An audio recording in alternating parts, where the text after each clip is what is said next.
Sir,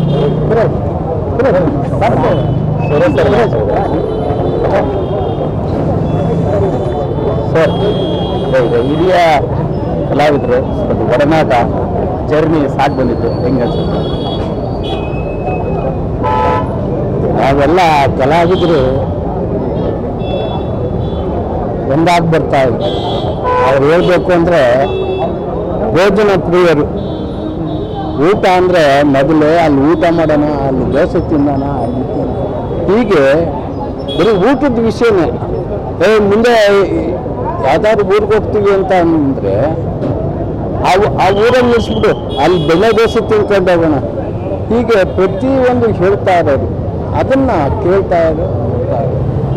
ಬನ್ನಿ ಎಲ್ಲ ಸೇರ್ಕೊಳ್ಳೋಣ, ಎಲ್ಲ ನಾಟಕಕ್ಕೆ ಹೋಗ್ತಾ ಇದ್ದು, ನಾಟಕ ಮಾಡ್ತಾಯಿದ್ದು. ಅವರು ನಮ್ಮನ್ನು ಕರ್ತಿದ್ರು, ನಾವು ಅವ್ರನ್ನ ಕರಿತಿದ್ರು. ಮುಖ್ಯದರ್ಶಿಯವ್ರು ಕರ್ಕೊಂಡು ಹೋಗೋರು, ಅವರು ಕರ್ಕೊಂಡು ಹೋಗೋರು.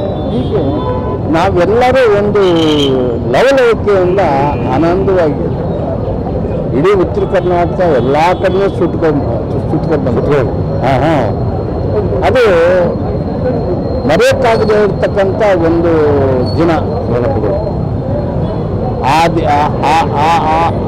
ಆ ದಿನ ನೆನೆಸ್ಕೊಂಡಾಗ ಇವತ್ತು ನೋವಾಗುತ್ತೆ. ಅಯ್ಯೋ ಬ್ಯಾಂಕು ನಮ್ಮ ಜೊತೆ ಇಲ್ವಲ್ಲ, ಯಾಕಿಂದ ಆಯಿತು ಏನು ಅಲ್ಲ. ಪ್ರತಿಯೊಬ್ಬ ಮನುಷ್ಯನಿಗೂ ಒಂದಿನ ಹುಟ್ಟು ಒಂದಿನ ಸಾವು, ಅದು ಬೇರೆ ವಿಷಯ. ಆದ್ರೂ ಕೂಡ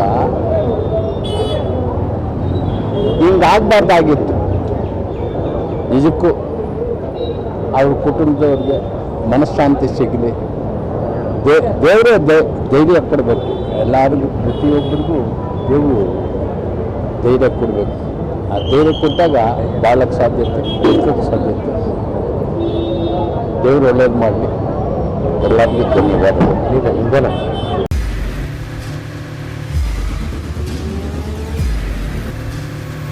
ಪ್ರಜಾಮಾರ್ಗ ನ್ಯೂಸ್, ಇದು ಜನಸಾಮಾನ್ಯರ ಧ್ವನಿ. ನಮಸ್ಕಾರ. ನೀವು ನೋಡ್ತಾ ಇದ್ದೀರಾ ಪ್ರಜಾಮಾರ್ಗ ನ್ಯೂಸ್. ರಾಷ್ಟ್ರದ ರಾಜ್ಯದ ರಾಜಕೀಯದ ಬಗ್ಗೆ ಹೆಚ್ಚಿನ ಸಿನಿಮಾ ಅಪ್ಡೇಟ್ಗಳಿಗಾಗಿ ಫಸ್ಟ್ ಲೈಕ್ ಮಾಡಿ, ಸಬ್ಸ್ಕ್ರೈಬ್ ಆಗಿ, ಹಾಗೆ ಫಾಲೋ ಕೂಡ ಮಾಡಬೇಕು.